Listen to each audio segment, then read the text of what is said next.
Well, hi, friends, and welcome to the Dance Principles United podcast. I hope you are all super amazing. I am here with the incredible Nathan today. It's Beck here. Hi, Nathan. How are you? Morning, Beck. Good. We're both back from school drop-off. We are ready to work, kid-free, and before you head off on your amazing trip, right? I know I'm going to Europe tonight. I am excited, nervous, all the feels. But yeah, super pumped. It should be amazing. And we were talking about this on SGC yesterday, right? A bit of a dream for both you and your mum. You're getting to take your mum on an incredible experience, right? Something she's always wanted to do her whole life, and you're getting the chance to give that to her. Yes, and I'm grateful that I have a business that I can do that with now, because I know 10 years ago there's no possible way I would have been able to do that.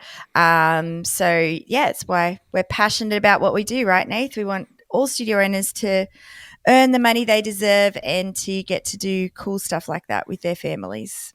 Absolutely, and that sort of ties into what we're talking about today, right? Which is, can I afford a full-time staff member? And what are the benefits of having full-time staff members versus our casual employees? Because, we're very passionate about as well the fact that the employees versus contractors thing, that's in the past that all staff in our studios should be employees. So today's chat is about, that casual versus full-time, the pros, the cons, can we afford it? How much do they cost? What do we need to look for? And all those things, right?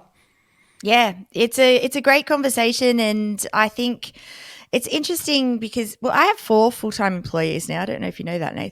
And 10 years ago had 0.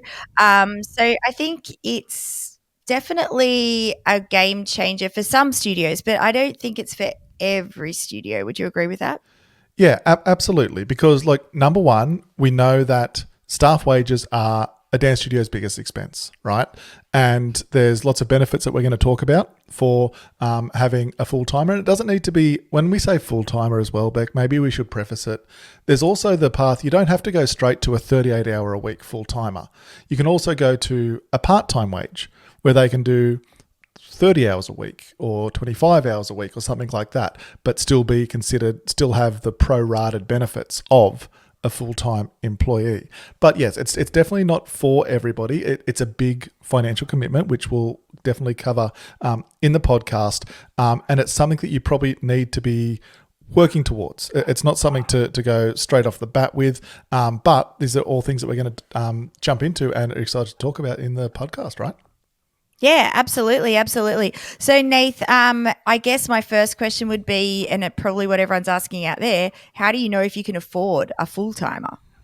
Yeah, absolutely. And that sort of ties into, it all comes down to numbers, right? At the end of the day, having a full-time employee, one of the things with it is that to let go of a full-time employee is much harder than it is to let go of a casual employee.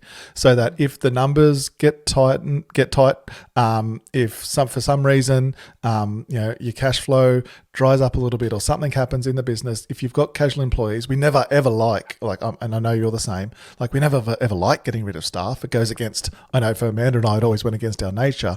We always wanted to look after our staff. But at the end of the day, if money gets tight, then sometimes we do have to let go of staff. If they're a casual employee, that's very easy for us to do as an employer. If they're a full-time employee, there's certain processes and procedures that we have to go through. So that's one thing, is that we need to not only make sure we can afford it now, but that going forward, we're confident that our business is going to continue to grow, and potentially with this, full-time employee. It's interesting. I was at a conference last week, Beck, as you know, up in Gold Coast, and one of the speakers was talking about completely different industry. It was more in the online coaching space, but talking about every hire that they bring on, they expect a certain return on investment from that employee within 6 months. So if they're spending $30,000 on that employee, right, within that 6-month period, they're expecting that to be able to bring in at least $60,000 to $90,000 of revenue to the business. Now, obviously, that doesn't translate to a dance studio like those exact numbers, but if you're bringing on somebody full-time in your business, that's got to be for you to be able to help drive your business forward, to help grow your business. Yeah, I think sometimes the mistake we see is maybe sometimes people think it's a chance for them to maybe take a step back from their business or things like that. But it's got to be done, I think, successfully, at least to start with especially with if you're bringing on like your first full timer, it's got to be to give you a chance to help grow your business. Absolutely. And it's interesting when you bring your first full timer on, Nathan. I don't know if you felt this, but, I kind of, when I brought my first full timer on, I broke for 12 weeks of the year. So, we pretty much had 12 weeks of the year off, and that's each school holidays in the January period. And so you're kind of sitting there and realizing that you're paying someone for that 12 weeks, well, for 8 weeks of that, because they Yes. have their holidays. So you're paying them to pretty much sit and twiddle their thumbs. There's not that much for them to do, but you're still paying them for the 38-hour week. And that really makes you rethink things, I think. Yeah, absolutely. And that's what, like, I know things that you've introduced, and I'll let you talk about those things. But, there's lots of benefits that we'll obviously cover.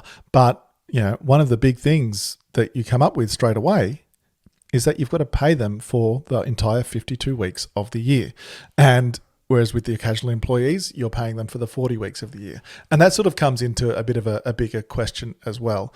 If you are looking at, like, let's say you are looking to bring on a full-time, you've got somebody in mind and you're like, okay, like this person's with me already, they're already teaching, 27 hours a week casual. Like, I think I'd like to approach them to offer full-time employment for next year. One thing that you need to be able to understand yourself, I think, is looking at like pay rates and trying to educate them away from the hourly rate of pay back to a yearly salary. Because that's something every time that we would transition an employee from that casual rate of pay to the full-time rate of pay, is that they struggle to get their head around, well, hang on, but you're paying me $55 an hour casually, but when we get my full-time salary and multiply that, like, it only looks like $39 an hour. But we know that, like I said, it's important for you to understand all the mechanics behind these things and know things like, yes, I understand that, but your $55 an hour over the entire year comes to, I don't know, let's say $45,000, right? If you call in sick, you don't get paid. When the studio's on holidays, you don't get paid. Yeah. You don't get all the extra benefits and security that comes with being a full-time employee. And I think that's what you've got to make sure that you're selling. When you're a full-time employee, you get 10 days paid sick leave each year.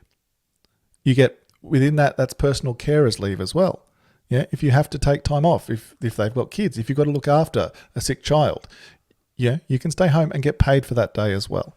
You get 4 weeks annual leave a year. Around Christmas, when you want to take that time off, as we all do, you still get paid for it. Yeah. You need to make sure that you understand what's going on behind the scenes so that you can educate, so that when they say, and rightfully say, oh, but that's less per hour than I'm getting now, that you're able to come back and educate them around all the benefits they're getting. Because we see too many studio owners, unfortunately, like, basically crack the shits. If we're on, how can they not understand? But like, I think we need to help educate them a bit, right? Oh, totally. I think the other thing that's appealing to them is that, when they want to get a house or they want to get a loan for a car or whatever it might be, if you're a full-time employee, you have a lot more chance and the banks look at you a lot more favorably with that stuff than if you're not a full-time employee. A casual employee doesn't have anywhere near as much chance of achieving that sort of stuff. So I always talk to them about that stuff as well, especially my younger staff. And I think the other thing that I just talking about pay rates and things like that to my younger staff about when I do bring them on is that they can climb as well. I think when they're casual, they're pretty much going to stay on that hourly rate and that's it. And, with your full-time, like you do start here, but then maybe in a few years' time, you'll become ahead of something. And then maybe in a few years' time, so it's like, and as you're performing and as you're achieving, you can reach higher goals financially. And I think sometimes as studio owners in general, because we hear this a lot, Nath, we forget to teach our employees their pathways in your business. And I think, we just that's why sometimes they don't take it as seriously as we would like them to. And that's why they don't see it as a proper job, because those pathways are everything. Yeah. Absolutely. And that sort of, I guess, comes back to, and what got us thinking about this podcast was we had a great question from one of our members in Tribe about, looking at things like, how much do we pay a full-time employee? Yeah. Looking at, this is the first one I'm looking to bring on, my business can afford it, all those sorts of things. How do we look at how much I need to pay them? And it's a pretty big question, right? And there's something that I always think is that so often studio owners are looking for really black and white answers. And as with so many things, like especially around employment, it's just so grey. Now, in saying that, there is one very black and white bit, the Fitness Industry Award wage. Yeah, it's very black and white. We cannot pay less than what that Fitness Industry Award says. So if it's an adult, and based on the Fitness Industry Award, an adult is anybody 20 years and over, right? It's slightly less if it's a 16, 17, 18 or 19-year-old.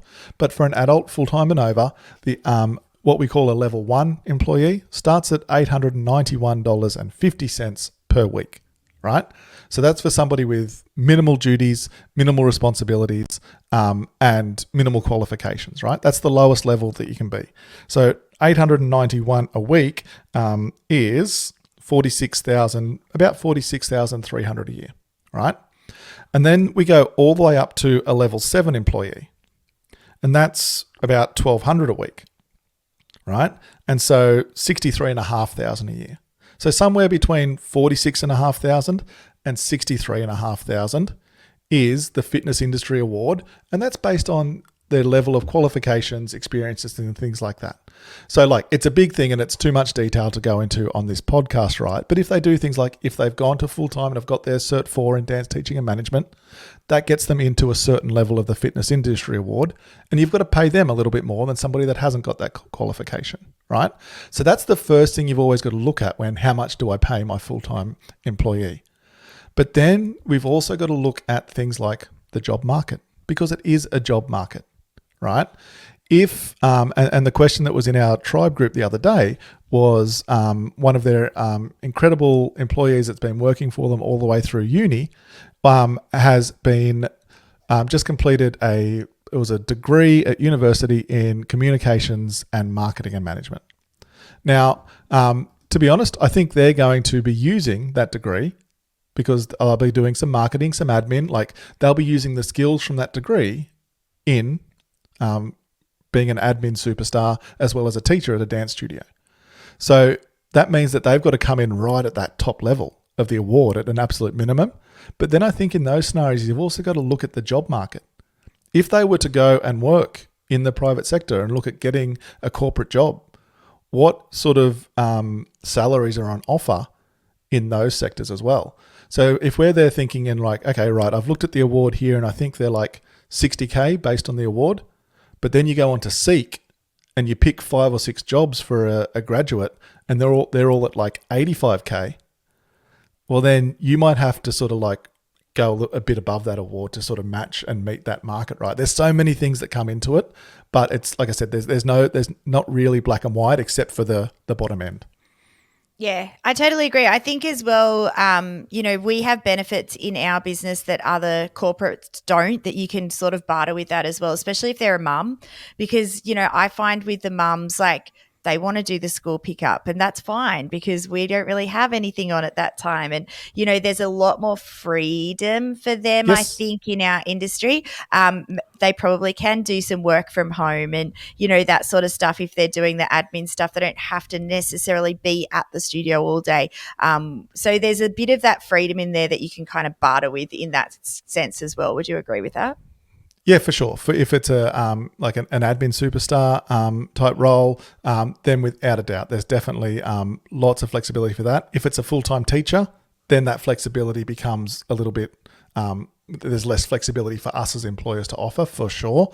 But yeah, within the admin side of things, without a doubt, it makes it. I think it's a really big bonus that we can offer them as well. Absolutely. Hey, I wanted to go back to talking about the 12 weeks of the year off thing, because I wanted to say, if you are thinking about getting a full-time employee in, you do need to consider this. And just some of the stuff that I now do. So I tried doing all of my studio, doing that whole 12 school holiday thing, and it didn't work for us with the older kids. And I think that's because most of our older kids are quite elite and do lots of hours, and I feel that they needed the break. But what did work Sorry, really well just to clarify, Beck, that what Beck's talking about is she did try just running classes all year round. So not breaking for the 2 weeks in New South Wales, not breaking for the 2 week school holidays, and just keeping classes running over those 2 weeks holidays. Correct. And look, financially it was great. But, my parents and the kids were feeling tired and exhausted and all of the feels. So we dropped that. But what we do the whole year round is preschool.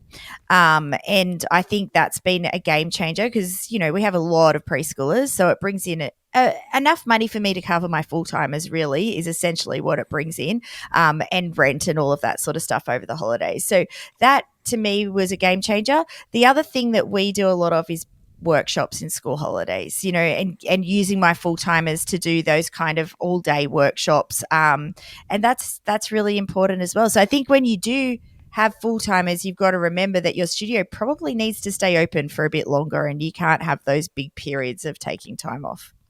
Yeah, without a doubt. And look, holiday workshops is definitely what we've seen, especially with our Studio Growth Club members, as a really effective way, if they're done properly, to bring in that revenue that can cover your full-time employee, like your wage bump for those full-time employees. Like we've had some of our members bringing in $3,000, $4,000, $5,000 every school holidays from workshops, and still being able to have a few days off here and there as well. Because exactly what Beck's saying is super important, making sure that you are, number one, managing your your cash flow by opening for a lot of those periods that traditionally we used to close for. But then the flip side of that as well is making sure that you manage your full-timers' holidays effectively. Because as we know as dance studio owners, it gets tiring. And I think the key thing to remember as well is that, even our best full-timers shouldn't care as much as us, because we're the owner. It's our business. It's our baby. We're the one that's taking more money from it. And look, if you're not, then that's a whole nother story we need to chat about. But you're the one that cares more. And making sure that you manage their energy. If you know that there's, huge comp season coming up, make sure that they've taken and you had some school holiday workshops, make sure that they're getting that time off to rest and recuperate as well. It's something you've got to look at the start of the year and have a chat to them about as well. Yes, absolutely. And I know that's a conversation that we are consistently having with our staff, even from this weekend when they were at the comp all day, Nath, and this actually happened last night. I'm not joking. Where one of my new full timers was at a comp on the weekend, and then was questioned, and then put 50 hours or something on her timesheet because she did the extra times at the comp. And I was like, yeah, but hang on. Back in the school holidays, remember we gave you that extra bit of time off. So it's just talking to them through that stuff all the time, because they're not used to it being so like that. They're used to being a casual employee where they get paid for every single hour they do, and they're not used to just understanding that work week sometimes. And I think it can be tricky, but communication is the key. And making them realize they do get that extra time off here and there as well. Exactly. And look, Fair Work is a great resource. It's got so many really great, and you can pick up the phone and call them. Look, to be fair, you can only really ask yes, no questions. They'll never give you advice, but they can say, if you give them a scenario, they'll say yes or no. But, things like Beck's saying there, it's 38 hours is a full time, and I'm doing air quotes on the podcast, which is useless. But 38 hours is a full time week, but it is also averaged over 4 weeks, right? So what Beck's talking about, if there was a comp in, week 8 of term, and yes, that week they did 50 hours, but then in week 1 of holidays, they only do, 12 hours less than 50? Yeah, they only do 26 hours. Well, then the average over their 4 weeks has been the full-time 38-hour load. So yes, you can't get your full or expect your full-timer to work 60 hours a week week after Okay. week. That's of course not. Then overtimes and whatnots are definitely going to come in. But there's lots of little things. There's lots of things to educate yourself on in there as well. And I think, sorry to keep talking back, but I think one of the things that as business owners and studio owners, we need to educate ourselves on is not just the costs that are going out with wages, like their week to week wages, but the costs that we can incur for things like sick leave and things like that. That can be an extra cost to our business, right? Oh, absolutely. And just the support, I think, it is a big thing to take on, because you do need to remember that, like, if they're sick, you have to replace them, and then you're paying for two people to work, essentially. And you've got to put all of those calculations in before you make decisions to do it, and make sure that you really can afford it, because we certainly aren't saying to everyone go get a full-timer tomorrow. I think it's really important to do that. We wanted to chat though as well, Nathan, about trainees, because that's an interesting one that both of us have done Yes. well, and I have to say not well. And trainees are an interesting thing, right? Like, it's sometimes a good thing, sometimes not, I think, in my experience anyway. Your thoughts? Yeah, without a doubt. And, as a trainee, like when you engage a trainee, you get them at a discount rate. Let's be honest. Like if we're just talking hard, fast cash, you can get a trainee for around, depending on their level of schooling, for somewhere around the $20,000 to $24,000 mark, right, for a full-time employee for the year. And what we mistakenly see a lot of, not just studio owners, but business owners in general, is think, oh, yeah, cheap labor, let's go. And that is definitely the wrong way to approach a trainee. A trainee can be an incredible resource for your business. Like you said, there's something that can grow with your business, but you need to be willing to invest the time in training them and building them up, because you're essentially a lot of the times getting a blank slate. Yes, you're probably employing them. And I know, same as you, I think, Beck, we always had the most success with trainees that we knew the best, that were our former students that had grown up in the studio. So we had a really good idea of what we were getting personality-wise, you know their parents and their work ethic. To be honest, I think that's a really big part of it. Huge. Their levels of dedication and commitment just by, to be honest, and again, they have always been, I think, like comp kids at our studio. So their level of dedication and commitment. And so, like I said, like going in thinking though that you're getting, expecting some sort of superstar A-level employee, but only paying them at a trainee rate, is setting both of you up for failure a lot of the time. Yeah, and if you don't get the right person, it's actually a lot of hard work, because you've got to constantly monitor them. You've also got to constantly monitor their study. I've had the wrong person before and it was an absolute nightmare, but I've also had an amazing person and that was a joy. So, I think you can have it both ways, definitely. Yes. And they also need to understand the study versus work stuff, I think, because they don't get paid very much and they're working pretty hard sometimes. And I found that tricky as well, Nath. I don't know if you have, that they get halfway through and they're just like, I'm not making any money here. And you've got to explain, but you're going to get a certificate out of it. Yes, exactly. And to be honest, like, especially in our businesses, Beck, like they got really, really good training. Yeah. Like, they got exposure to so many things. They didn't just get pigeonholed on a front desk having to do crappy filing the whole time. Like they got to see marketing, admin, customer service. Like they got really, really good quality training, which we were always really, really big on making sure that we did that with them. But I think as well, like, because other benefits of it is you do get government kickbacks from it as well. So some of that wage that you're sending out is offset by, look, it can be $5,000 or $6,000 sometimes worth of government incentives to incentivize us to put on trainees. But then within that as well, I think it's really important, and we always made sure, I guess, looking at I don't know if type of trainee we're looking at is the way to put it, but what I mean by that is, for some of the trainees we put on, they were sort of treating as a bit of a gap year, right? Because the big thing that was always at the back of our mind was that at the end of their 12 or 18-month traineeship, their wage essentially doubles. Yeah, we talked about that base level of a full-timer, right? If they're 20 years old, is about $46,000 a year. So if you took a trainee on at 19, yeah, by the end of their traineeship, their wage would double. And so sometimes we had to think, like I said, if they were just like, if we had a really honest conversation at the start and they were like, look, I don't know what I want to do. Maybe I want to go to uni still, like, but I just want to have a gap year. Like, and we'd be like, okay, like then the trainee's a perfect fit for both because we don't have to feel too bad about getting them to the end. But then we had another trainee who, incredible, school just wasn't for her. And at the end of year 11, she was pretty keen and approached us wanting to start a traineeship.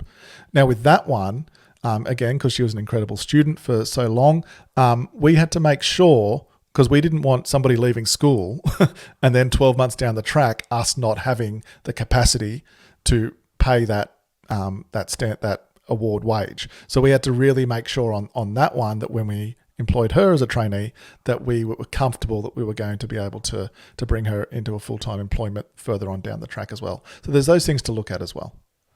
Yeah, absolutely. And I think as well, it's thinking about the pathway and where you see that person going in your business if you do keep them on, and then letting them know what that pathway is important as well. But also realizing that you don't have to keep them on at the end of that trainee year.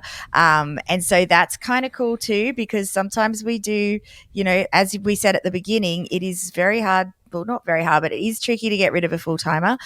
There's a lot of things that you need to do and prove and all of the rest. So it's important that, with the trainee, you understand that you can just keep them on for the year and then say, sorry, it hasn't worked out, which is horrible to do, but sometimes necessary, right?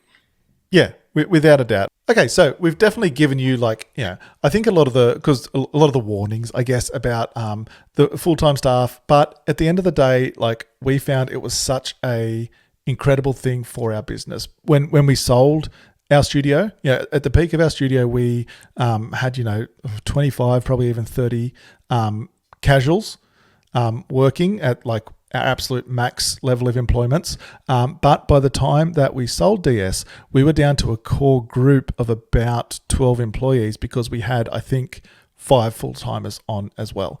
And the benefits you get from having a team that is solely invested in your studio. I know it's harder up in metro areas and stuff like that, but we had only staff, because we could offer that full-time employment to them.